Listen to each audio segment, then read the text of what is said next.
welcome to Moments of Love. My name is Wemi. And I'm Dave. And this is Fiara. Hi, Fifi. AKA Fifi. For those who are new here, Fiara is she's not a newborn anymore. She's the latest addition to our family. She's currently 7 months old. She has an older... You? No way.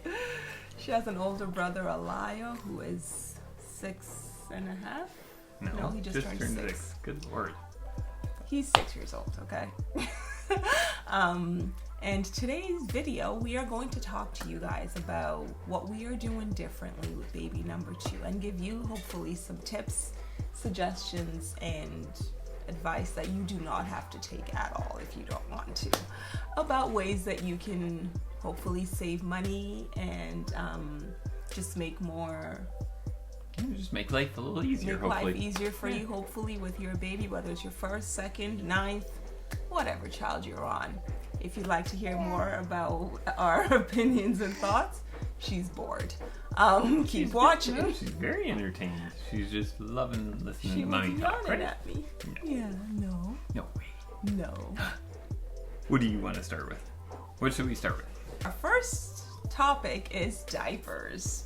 We're gonna get right into it with diapers, and I think with this one it was pretty much the same as with Lyle. We just got whatever was available, and actually most of them were like gifts, like baby, like just people buying diapers. Like a lot of people bought diapers as gifts and stuff. So we just used whatever we had, and didn't really find any anything that was like more or less favorable. Correct. Or more or less leak proof or anything. I know with Alio we definitely settled on Pampers. We did. I think we started with Pampers and then we tried Huggies and it was a huge no for us. Leaks. And it was just leaks everywhere. Yeah. So then we went back to Pampers and we stuck with Pampers throughout his diaper wearing days. So our tip for you on diapers is get what works for your kid.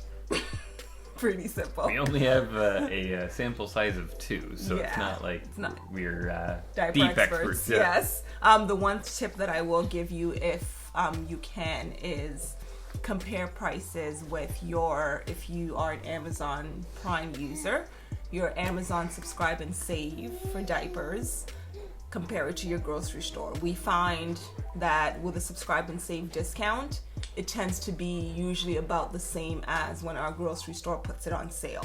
So because of that, we just get our diapers through Amazon Subscribe and Save, and that way it gets delivered to my front door. I don't have to lug it in, from the car, grocery store, whatever, and it's on an automatic renewal, so we don't have to worry about it. So that is my one tip. If you are an Amazon user, definitely check out Amazon Diapers, Subscribe and Save. This is not sponsored at all. I remember I compared the price of wipes on Amazon Subscribe and Save to the Costco Kirkland wipes, because everyone loves that. People just love Costco stuff. It's cheaper, and it's actually cheaper to get wipes on Amazon than it is through the Costco Kirkland wipes. So just letting you know. Next up is car seats. Did that a bit different for Missy. We did. We went with the what do you call it? No, not a booster. Convertible. Convertible. Yeah, she went straight into a convertible from birth. Now, part of that was pandemic life and knowing that we weren't going to be going very many places or doing too much, and that held true. And so because of that, we didn't need the kind of convenience of the bucket. The bucket seat. Because that's the main benefit of the bucket seat. It's easy to lug in and out of your car. Other than that, there's no benefit to it really. And as just Dave said, we knew we weren't going anywhere, so for that reason we transitioned Alayo out of his convertible seat, which converts from like toddler to preschool and blah blah blah. So we transitioned him out, and it got passed down to Miss Fiara, and we used the Kleck Fünf. In order to use something like the Kleck Fünf as an infant car seat, you have to get an infant insert. The infant insert here in Canada was about, I want to say $50 or $60. And you just plop that into the car seat, and all of this is just a little bit of padding so that, because they're so little, their head can still be protected and contained, and so is their body, so they're not wiggling around while they have no neck control. That's the main, I think, purpose of the infant insert. Absolutely. Yeah. And I highly recommend going down that route if you know that you are not someone that goes to a lot of places. If you know you're a baby wearer, if you're going to be, if you would prefer to wear your baby, then use the stroller for those first 4-6 months of life. I 100% recommend going down the convertible car seat route. The only time that you will be at a disadvantage is the day you are released from the hospital, because you have to leave the hospital with a car seat. And those convertible car seats are... You don't want to lug that around. Yeah, they're giant and heavy, so if you can find someone to borrow an infant car seat from, just for the literally walking out of the hospital to your car moment, do that. Yeah. That is what we did, just FYI. Yes, we borrowed a car seat from a friend just for the purpose of walking out of the hospital and get into our car. And then you can use your own car seat from that moment on, and wherever you go. We drove home in that. We drove home with it, but you don't have to. Like, if it's a car seat that you're not. Then that's also logical. If you already have it installed in your car, if you have a convertible installed in your car, you can just transfer the kid. Then you gotta load the baby like twice. And do whatever works for you. But that's what we did, and I was gonna say something about the convertible car seat / infant. I lost my train of thought.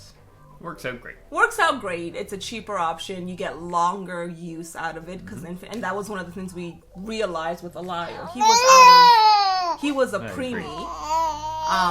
So he was in his car seat earlier, I guess, than you would have been. Like, you had to be, because with the convertibles, you have to be, I think, certain size.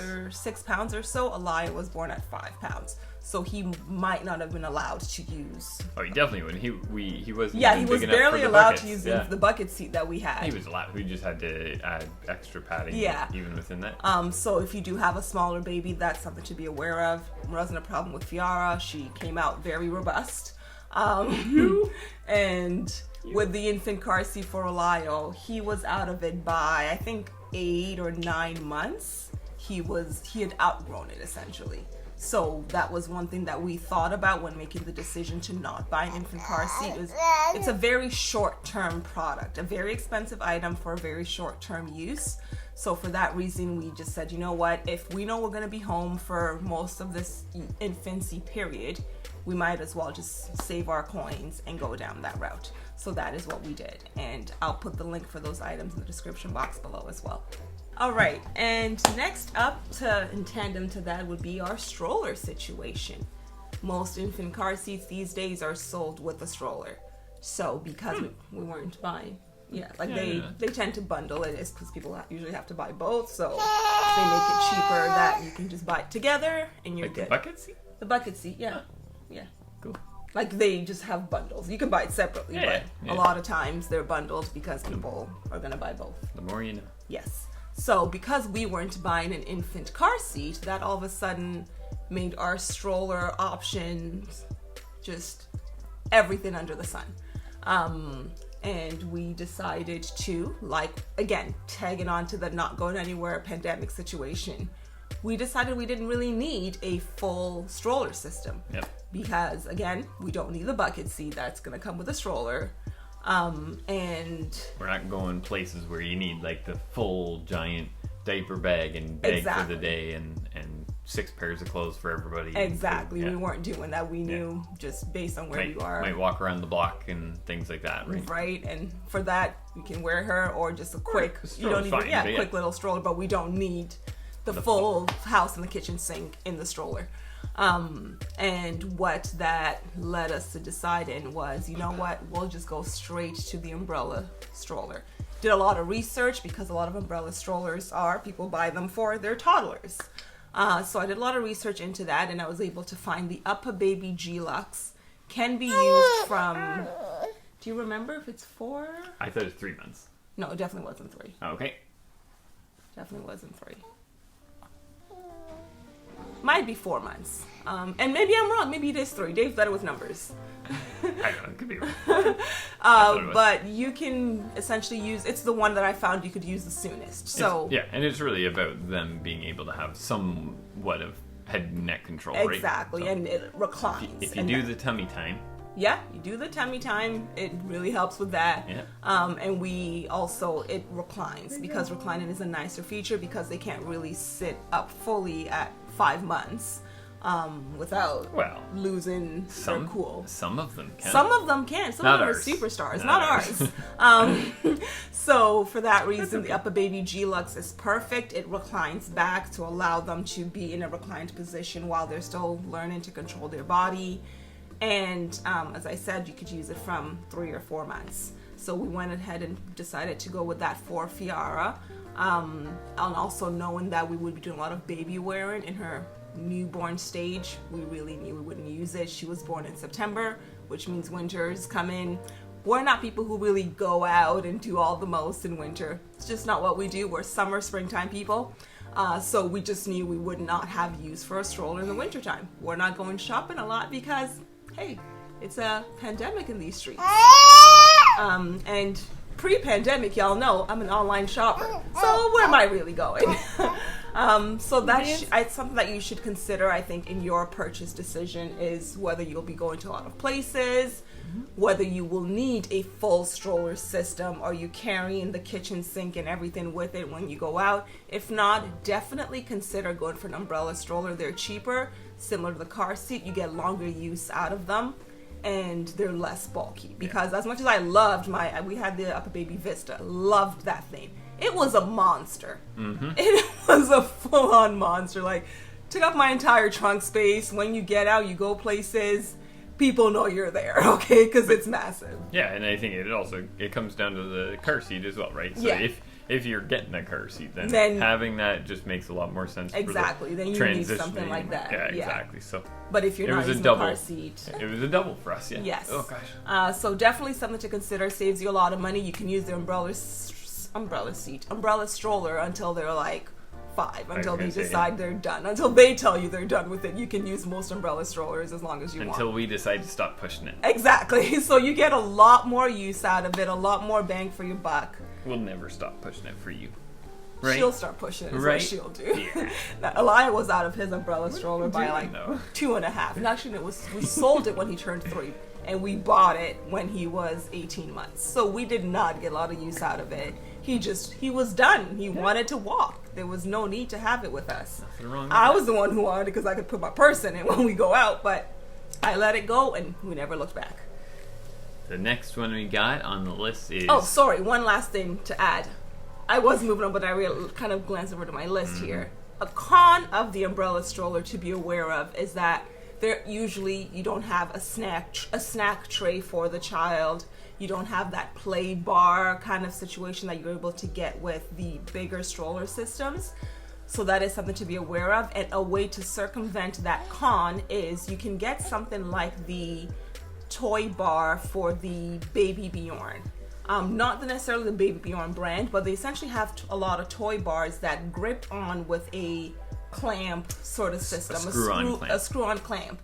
So you can use that and clamp it onto the sides of your umbrella stroller and still have that toy bar system for your child. That is what we do for Fiara, and it's a cheap way to avoid that issue and have something for them to be entertained with.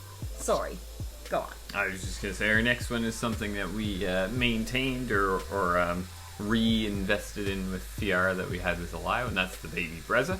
So many of you may know that Elia was formula fed, and as is this little munchkin. And the Baby Brezza, if you are doing formula feeding, is a game changer, a life changer. Yeah, awesome. The changers. Yeah. So this time what we did a little bit differently, though, is we brought it up into her bedroom, into Fiara's bedroom. So it's just, that's, 90% of the time, that's where she's eating.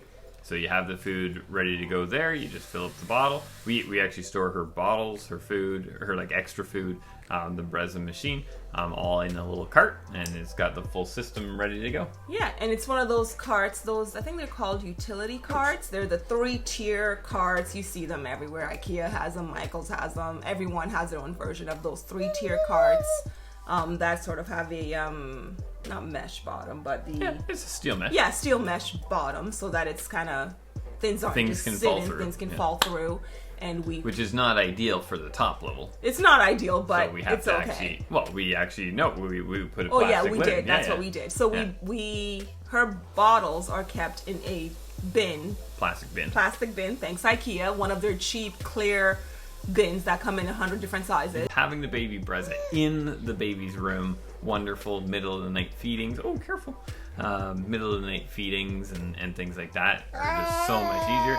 We fill up the water, down in the kitchen kind of once a day or every other day or whatever. And but if you that's no happen big to deal. have like a whole house filtration system, you can maybe probably that's fill it even- up in like your bathroom upstairs. We don't have that, but if you did, But even that's no big deal because Yeah. it's only every other day. exactly. We keep the formula as well. The bottom level of the cart is the formula. The middle level is her bottles. And the top level, the machine sits there and does its thing. But 100% recommend the Baby Brezza, and again, not sponsored. Although Baby Brezza, if you're listening, you've got some. Oh yeah, we are second timers with Baby Brezza, and we didn't say this at the beginning, and I meant to, and I forgot again. In that the reason why we repurchased a lot of things, because most people on their second kid don't go through this, is that we got rid of all of our baby stuff. I think I mentioned this when we introduced Fiara, and that we were like, we're done. We didn't know Fifi was coming. So we had zero plans of having another child. So when Elias, as soon as he was done with anything, wanna come back? we got rid of it immediately to have the space back in our home. So the Baby Brezza, as soon as he was done with formula, we sold it. Yeah. So we didn't keep anything really. I think all we still happened to have on hand was his high chair and his changing pad. And that was just because he was still using the high chair when we decided we'd give this another shot. And But it was also just an extra chair when Grandma. came exactly. up and So he stuff, was right? able to sit on the high Yeah. chair because you just take out the thing, it's just a chair. No big deal. Yeah. So we still had those things. But that is why a lot of the things we're telling you about, we had to purchase and really think about the second time around. And hopefully this is going to give you cause to also think about things that you are buying for baby number 2 or 3 or whatever. Or one. Or 1. Okay, so then we talk about feeding. Sorry, I had something in my eye. Yeah. Yep. You I'm need to good. blow it out? No, I'm good. Then we talk about feeding, What do and you on the mean about feeding, feeding? just things like Bottles? I have yes, bottles, timing, 4 months, yes. 4 months? So eating solids. Oh, I get you eating solids and stuff. Yeah. So also, I'm sorry, I keep throwing things in here. If you guys hear our washing machine going, I apologize. I started the washing machine and then remembered we had to film, so you may or may not hear it. I apologize if you do. But yes, so back to feeding, bottles. With Elia, we kind of bought one of everything, and we did the same with Fiara. In Elia's case, with buying one of everything, we ended up finding that he preferred the His was less extreme. I think he didn't ever turn away a bottle. No, or even he didn't struggle with any the same way we've seen Miss Fee kind of, and I don't want to say struggle. She just Dr. Brown's, she demolishes. She just always has a nice, smooth, fluid, quick feed, and it's great. With things like it's Tommy Tippy and Komotomo. Those two are, she'll eat from them, but she definitely eats a lot slower, and it's just not. It doesn't always let the air back in. System is not as effective as the Dr. Brown's. Yeah, and then the middle tier ones are like the Pura and Think Baby. Mm-hmm. Those are both. She's fine with them. Yeah. She's good, better than the Tommy Tippy, and Tommy, but not as good as Dr. Brown's. So we definitely Dr. Brown's. We bought more of them. Yeah. They also have the multi-size nipples. So that was great. You can kind of level her up. So she's already eating well. So you just give her a bigger nipple or a bigger hold nipple, and then she can eat even faster, and it's great. And I will also caveat that, parents out there, we experienced this baby number 1, almost forgot with baby number 2. So change the nipple size on your bottles if you are bottle feeding. Definitely level them up. I even had a friend newborn. It was her first, and she was having problems with her kid eating. She's like, he's taking forever. And I said, hey, maybe you should change the nipple size. And she did, made the world of a difference. For some reason, I don't know if it's the hospital's fault, if it's just our fault as parents for not reading the manuals of bottles and the instructions. But people don't tell you. change the nipple size, level them up as they get older so that they are not slowed down by the slow drip of like a level 1 nipple when they're 9 months old, still drinking at the same speed as they were when they were a week old. Right. And just for kind of numbers, like people, like for us, it was around 3 or 4 months that we changed to level 2. One of the ways that we did it with Elia was he would get exhausted from eating. That's how we know this. And that was, it had gone way too far, and then we Yes. were introduced to this. So we didn't even come close to letting Fiara be exhausted from eating. It was just more of we experimented around the 3-month mark with the level 2, and she had no problem. Okay, cool. Let's keep it. If she had a problem, we would have stayed on level 1. No big give deal. her a few more weeks. So just try it out and they'll be okay if it's too much for them. They'll let you know that it's too much. Just follow their cues and exactly. You'll be fine. And on the topic of eating, we'll talk about solids and just feeding them in general past the liquid stage. A lot changed for us from in the 6 years between the two kids. I guess it was 5.5, but whatever. When Elia was born, you weren't starting solids until about 6 months. And I think we didn't start until about 7 or 8 because we're going through kitchen renos. We were traveling, so we didn't want to introduce solids on the road. And then we didn't want to cut them off. Exactly. We didn't want to do it when we got back, when we had no kitchen. We were all eating in our bedroom and washing our dishes in the bathroom. So we didn't want to do that either. So we were a little bit delayed, which I think was not the best. I think it affected us in our overall feeding path. So I say, today anyways, the recommendation has changed to, I believe it was 4 months. We're able to start at 4 months. As long as you follow the allergen guide with things of like, introducing one item or one food every 3 days. 3 days. One new food every exactly. 3 days to make sure that it's, they're fine with it and doing all that. As long as you're doing that, I think, obviously follow your doctor's advice. I am not a doctor. I'm not a pediatrician. Disclaimer. Can't speak. Fiara's got my earrings. Follow your doctor's recommendation. But from everything out there that we have seen, that we have experienced, you can start feeding them at 4 months. Yep. Go for it. That is my number one tip. Like, would you agree with that? I would say it is one of the biggest differences for us for sure, and it's hilarious to see. Miss Fee is 7 months old now, and she knows when it's dinner time, and it's hilarious. Mm-hmm. And she eats everything we eat. And the funny thing I think for her is just how, when it comes to formula, she complains that, hey, I'm hungry, whines and cries that I'm hungry.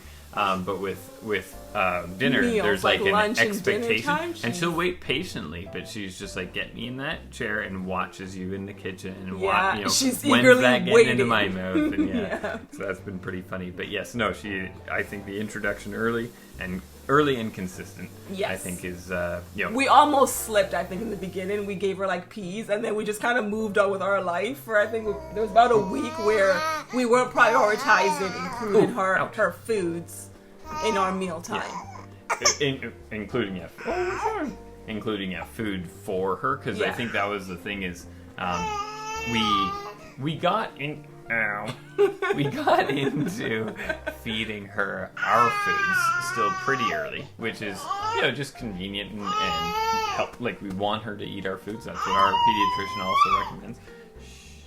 But the very first, I don't know, 10, 15, 20 foods, I don't know, whatever, you have to be a lot more diligent of, she's not going to eat our food, right? Yeah. We got to think about that. Yeah, we had to think of things out of the box that we could get, like, just we prepare got for bananas her. just for her. Yeah. But now we're at a point where she'll gum down anything that's on our plate that we give her. And we just make sure it's the right size, texture. Things like peas, we take off the skin. Like, I'll just kind of pop the peas and just scoop out the little part inside. Same thing with, what else do I do that with? Just things that have tougher skin. Like bagels, just only give the inside for now while her gums are not really able to deal with tougher textures. So that's my recommendation on that is go wild. We've never held back. I'm tired. Are you tired? Let's see Mummy for a second. We've never held back on flavors and spices and stuff like that with our children. because, you know, being a Nigerian Yoruba woman, I was brought up on seasoning and spicy food and all of that. So we give them the same. Obviously, like, I try to make sure it's not too much for her. She's not getting a level 5s. She's not getting a level 5 spicy. But and so far, everything has been great except for eggs. She hates eggs. Yeah. And that's okay. We've tried it in various different formats, and we'll keep on trying, and hopefully one day she'll accept it. If not, Mama's cool with it, because Mama doesn't like eggs either, so I'm not going to force the issue. As long as you try. Exactly. That's all we ask. Right, sweetie? Okay. You just want to hang with Mommy. Yeah, that's okay. Oh, hi, baby girl. So then we also have Cribs. the crib. So the crib, it is a different crib, as with when you was saying with Elia's stuff. We sold it all or gave it away or moved it out. So we did get a new crib. I think the one thing that we learned from Elia's crib was that drawer underneath was not efficient for us, because the crib was in a corner and you couldn't open the drawer. So that was a stupid drawer. So we at least learned from that, and then just not having the drawer, you can still put stuff under there. Exactly. So if you're going to get a crib with under storage, be aware of where that crib will be in your room, to make sure you have full access at all times to the bottom of that crib. I think, but yeah, other than that, it's just, I don't know, to me it's just a crib, so I might not be the best person to talk about. It was more just talking about, like, our decision of, you know, crib versus bassinet. Oh, gotcha. Yeah, we go, okay, so like that's that. fair. Yeah. So we, with Fiara as well as with Elia, we went straight to the crib, get home from the hospital, pop them in there, they're good, they can sleep. And she was great. In this case, we were a little bit hesitant. At first, we were thinking we might have had to do a bassinet. And that's mainly because in this house, our bedroom and Fiara's bedroom are on opposite corners of the house. So there's just the most distance in between. So will we wake up if she cries? And we're also 6 years out of the game. Yeah, a little bit rusty, a little bit older. Yeah. So do we have that spring in our step? And so we decided that this is what we would do. And we even talked about it as, like, whether we do an air mattress as well. We wanted to consider her in the crib as many ways as possible, as opposed to jump to the bassinet. That's just our feeling, because it's a natural way for her to get her own night's sleep and know that, hey, we're still here. We'll get you whenever you need, but you can have your own sleep. Yeah. And one of the things that we had talked about, which is something else that you could consider yourself instead of a bassinet, is if you have the space in your room, you can always just bring the crib into your room and then move it back into the nursery whenever you're ready to transition your child into their nursery. That was the one, because we, as Dave said, we considered getting a bassinet, and then eventually we said, you know what, we won't get a bassinet. What we will do is try her out the first night in her room. If we find it's not working, we'll just bring the crib into our room. Yeah. And not have to spend money on a bassinet, an extra $200-$300 on a bassinet. And I think it's like the number of transitions as well, right? It just cuts one out entirely, because now, and that there's both sides of that argument. The more transitions you do, the more they get used to them, and they're not as, like, big and scary and all that. And that's totally a valid argument. We just operate under the this is something for her. She's going to get used to it, and she's going to love it, and that's how we operate, and everything's been great. Yeah, a lot of people prefer to do, like, have the term's not coming to me, but having your kid in your room, bed sharing, co-sleeping. If that's what works for you, that's great. For us, just the lifestyle that we live, we know we like to watch our shows at night, and if she's in our bedroom, we're watching shows in our bedroom. It's just not going to work. She's not going to get good sleep, and she's not welcome. And neither are we. That's it. Not welcome at that time. Right? Any other time. Right? Oh, sweet. Yeah. And then further on the topic of sleeping, we go into portable sleeping with playpens. We did not purchase a playpen for Fiara. We had one for Elia. We had the guava lotus, and we absolutely loved it. It worked out amazing for us. It's a bit of a pricier playpen, but I would 100% recommend it. Again, if we were going to be in need of one, that's what we would purchase. Again, it's an amazing thing. Check it out. I'll put the link in the description box. We didn't get one. You might consider not getting one as well if you're not going to be doing a lot of traveling in the first couple of years or year or two of their life, and if you have a home where you are generally in one space that you can make safe for them. Yeah. Those were, I think, our main reasons why we haven't purchased one. If we do find we're going to start traveling again, then we might look into getting one, but at this point in time, I don't think that's going to be a thing for us. No, it would be illogical. Like, even with the Lio, the times we used it were fine, but it was mostly with grandma. Well, that's a lot more convenient. And, and also, like, if we traveled, not happening. So, yeah, it just not in the cards for Miss Fee, and that's okay. So don't feel like you have to get a playpen. Yeah. Because there are lots of other ways that are cheaper, that take up less space in your home, that you can still create little areas of play for your baby during the different stages that they go through. Yeah. Next up, let's talk about our toys. Our favorite toy right now is Dad's string. What do you call it? Why did you take it? Pull string? I don't know. Pull string, drawstring. Yeah, whatever. That's okay. Nothing wrong with that. All right, so talking about toys like Dave's drawstring, we repeated a few of the same toys that we used with the Lio, because sometimes if it ain't broke, don't fix it. Like, that's just a motto that I think sometimes you need to employ in life. And when it comes to things that are short-lived, I'm a fan of, if it ain't broke, don't fix it. Well, and I would add on to that in that we just tried, right? Like, it was, we weren't, I'm thinking of like the O-ball. Okay. Right? It's like, it's not like here, Fiara, you got to use this. This must be a toy because Lio liked it. No, it was just, Lio did like it. Do you like it too? Yes? Awesome. No? Okay, get it out here. Right? And so we're very open, especially on things like toys. That, you'll discover through Fiara and through your kid, of like, what do they like, and what clearly, garners their attention. I think that's, it's really funny to see her with some of her toys that she does really get enthralled with, and some that she doesn't care at all about. Yeah, I know. Turn up. And so a few of those that I'm going to just give honorable mentions to are the Kick and Play piano by Fisher Price. We used that with a Lio. As we mentioned, everything was gone, so we repurchased one, or got it as a gift. We had the Kick and Play. Oh, okay. Yeah. You remember now? I guess. Green. I believe you.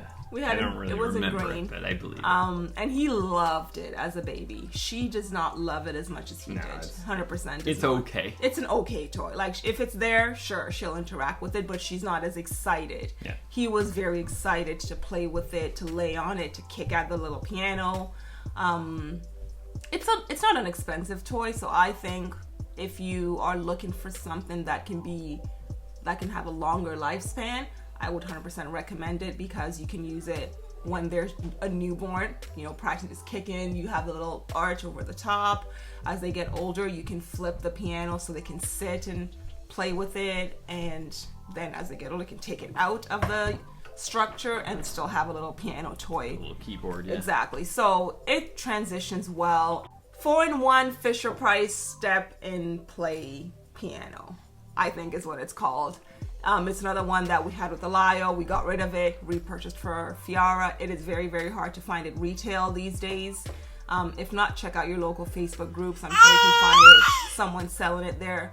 An amazing item that transitions very well through various stages. Lio absolutely loved it. It was his favorite toy that he was able to use, I think, up until he was about 3, and we only got rid of it because we didn't have the physical space. If we had physical space, he could still play with it as a 4-year-old. It was a great toy. I highly recommend that. Yes.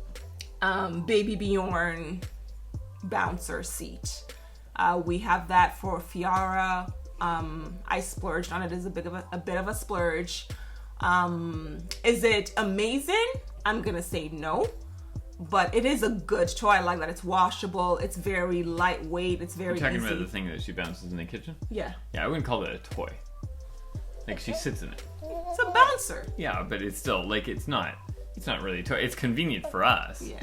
Right? And the fact that she is okay with it is great. Yeah. But it's not really, like, for her engagement. You got the toy bar. You do, and she doesn't really care for it too much. Yeah, she doesn't. Let's be honest, right? She The pull flower she never uses. Yeah. But it's great. Like, it serves a very valid purpose. It's very lightweight, very functional. and you can take it around the house and whatever. But most times we use it when we're cooking in the kitchen. We don't have hands, and she can be, semi-entertained in it. It's really, that's how I see it. Yeah. I was thinking more of her toys, like the kind of sensory type toys, like the little rainmaker. Oh, She that's loves fantastic. that. And it's She like, loves the rainmaker. She clearly is a... auditory? But it's an auditory of the unknown, because she doesn't like electronic audio. Yeah, she's not as But it's she's like not when as it's engaged with those. I don't know whether it's called physical audio, I guess, but it's like those types of things that make sound that it's not flashing a light at you as well. She's very very curious about, which is and it's just discovering those things. Exactly. I think that's really what it boils down to is I suggest with toys, don't just stick with one type of toy. A lot of wooden toys are very popular. People love them. I would suggest maybe not have only wooden toys. Maybe have a few wooden toys, a few electronic ones, because you just don't know what's going to register best with your child based on their individual personality. As we said, Alio loved the electronic gadgets. Like, that was his jam. Fiara, less into it. Not so much, yeah. But that's okay. Be open to just letting their personality also help them, because they will learn best if it connects with who they are. If they enjoy using it, Yeah. right? Because they're gonna. Almost all toys these days are designed to have some education out of them. Exactly. So, yep. Next up is our high chair. Said we still have the same high chair we had with Alio, so hey, it has earned its keep. Although Miss Fiara made it non-mint condition anymore. She did. What was it? She spilled something on it and it stuck to the seat and ripped the seat. And Yes, I don't remember what it was. In fairness, it was my fault for not cleaning it right away, but I didn't notice it, and I didn't know she spilled down there. But we've had it since Alio was 6 months old. We have the Perego Siesta. Not everyone loves it. I absolutely love it because it's wipeable, and that is my 100% recommendation for any high chair you get. Get something that is wipeable. I do not believe in full cloth high chairs because it's just not wipeable. To me, that's not functional because kids spill all the time. So do you have the time to now start washing things all? No. Get something that is as wipeable as possible. And this is a leather chair, so it is extremely durable, wipeable. Yeah, and I was just going to say, I think that's a good principle in general, but it's not necessarily wipeable. Easy to clean. Yes. But easy to clean needs to include, does it have to go in the washing machine and the time that takes and all this, right? Just because something can go into the washing machine doesn't mean it's easy to clean, because maybe even taking it apart is a real pain. And so we have experienced that with some of the things as well. I'm trying to think of what... I'm trying to think of what I'm thinking of. I think his car seat was like that. Was his car seat? Oh, yeah. Yeah, his car seat, you could wash it. It was machine washable. The foam. Yeah, so absolutely. Think about that one, because the crumbs, they get all in there, and you can only lift it partially, and it's awful. Awful to clean. So just be aware of things like that when making a decision, when you're buying bigger items that do require cleaning. Yeah. And also with the high chair, get something that will, again, last you long, that is convertible. His high chair, as we said earlier, convertible. We used it from when he was 6 months or 7 months old, because you can also recline it back. So you could actually use it earlier. She's been using it since she was 3 months. She would join us at the table before she started eating. She was at the table with us, just reclined back in the high chair, and she can use it until 5, 6 years old, because you just remove the trays and all of that, and it's still a functional chair for your table, and it's height adjustable. We eat our dinners at a kitchen island, a countertop height island, and then we have a dining table that is regular dining table height. This chair can go both ways, because you could just lower it to be dining table height and bring it up to be counter height. So something to definitely consider when buying bigger items like that. If that's part of your lifestyle, for sure. Because, that's a good point. I think about those ones that are the 4 legs. Yep. Right? They're pretty typical, and there's nothing wrong with them if they're used in one place. But if you have to change heights with them, I don't think they're that easy. No, a lot of them don't have that functionality. Thinking about those types of functionality to your lifestyle is absolutely, it's valuable. Yeah. Next up is kind of where to touch on it earlier, but sensory play and books and things like that for your baby is something to definitely put some thought into and to plan, to be intentional about, is what I'm going to say. Alio we weren't very intentional with our sensory items. Coming over? I was a little bit late into cluing into the need for different types of sensations, both physical touch sensations, sound sensations, and different things like that. Whereas with Fiara, because I knew that I was late to introducing those things to him when he was a baby, I've been on top of that with her, make sure you get her books that have different touch and feel books. That's what you're looking for. Books that have the touch and feel feature to them are great. For example, we even have for her like the Brown Bear, What Do You See? It's a slide and find book. Things like that she will be able to learn to do the slide function. Is that what you would call sliding? Yeah. Capability, exactly. That fine motor skill development that she can train herself with books like that. I think it's a great way to engage your children and also give them toys that they don't really realize they're learning from, but are still fun toys, essentially. So sweet. You see yourself? And with Fiara, speaking of books, our lack of reading. You want to touch on that? Yeah, so this is the difference between, one kid with two parents and two kids with two parents for us is, we do a divide and conquer, so to speak, at bedtime. But with Elia, we had both of us there at bedtime, and so, one could be changing and cleaning and feeding, and the other one could be reading. And we just seemed to have a different routine, a longer routine. Mm-hmm. I think it's also partially the kids as well, in that Fiara, when she's ready to shut down, I'm going to sleep, guys. Yeah. I'm no warning. Whereas Elia would sit there and listen. And, much longer wind down.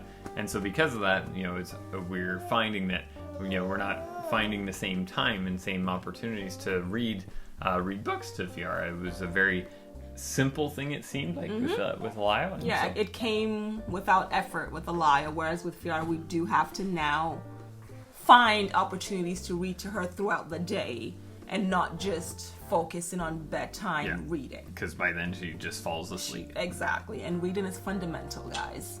You silly girl. It's clutch. You're a silly girl. And the last item I have on my list is our baby gates. I'll let you take that since you just put them up. We just kept the same ones. Yeah, we just put them up. I don't know even their names or anything. They're Kitco safety gates or something. Yeah. And they're simple. The one thing is what actually we have found. So we put them up last weekend, and Elia was 6, and so we want gates. He's old enough that he should be able to open them and close them, and he can, but these are tough for him.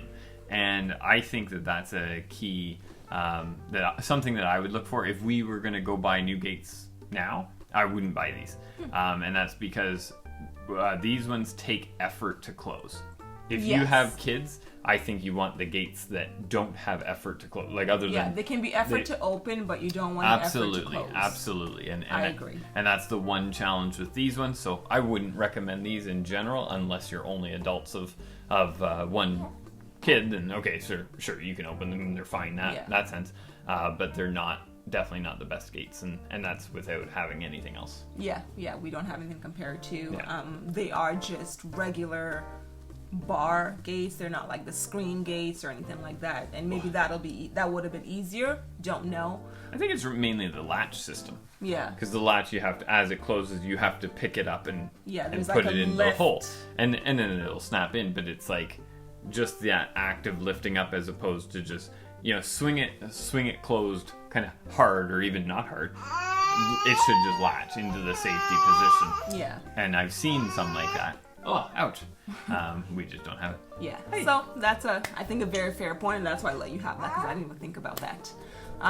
But I think we've covered everything that we are doing differently, and one of the things that I think I would share is how we were told the difference of going from 0 kids to 1 kid and then 1 kid to 2, and just seeing some of those differences, and one of the things is just how for us, our kids have a 5.5 year gap, and that has served us well, and that Elia can help, and he can kind of read to her and play with her and entertain her and things like that. And so we also, as Fiara grows up and as they both grow up, we also expect kind of learning from him, both in terms of actual education, but also just in terms of what it means to be responsible, and those what do you call those skills, like the I don't know, just what it means to be a good person. Yeah, the core values, really.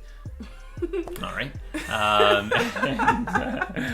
And so I think that's one of the things that we've seen, and it's been an awesome experience to see them blend together, and definitely a lot easier to go from 1 to 2 than it was to go from 0 to 1, because not everything's new.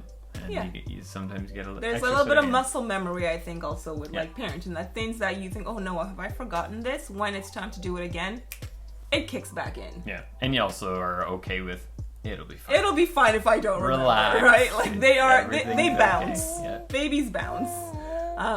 So yeah. Thank you so much for watching. I think we covered most of the things we wanted to talk about. So if you guys have any questions or need further clarification on anything that we bought, didn't buy, etc., recommendations, I am more than happy to give that to you guys in the description, in the comments section. Can I have my finger?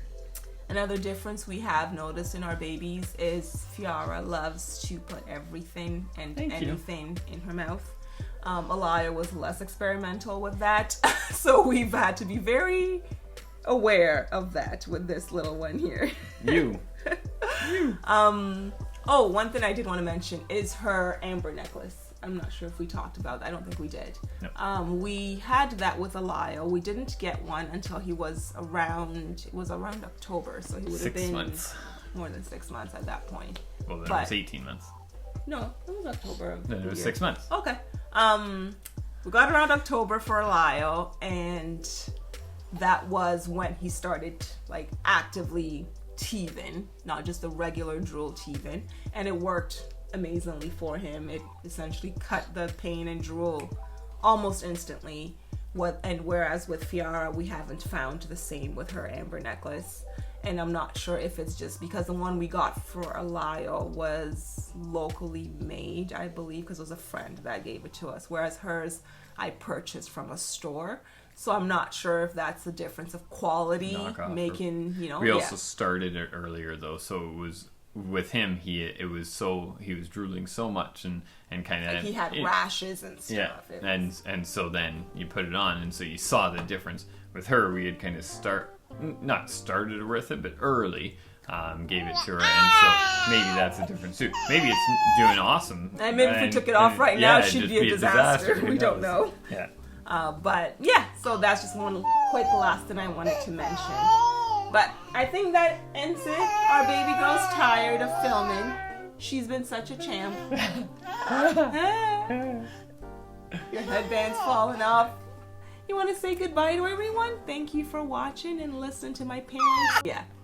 Thank you so much, guys, for watching. Appreciate it. We will see you guys in the next video. And don't forget to comment, you know, the whole 9 yards. And we'll see you next time. She's smiling at Big Brother. Oh. Anyways, thanks, guys. We'll see you next time. Bye. Bye.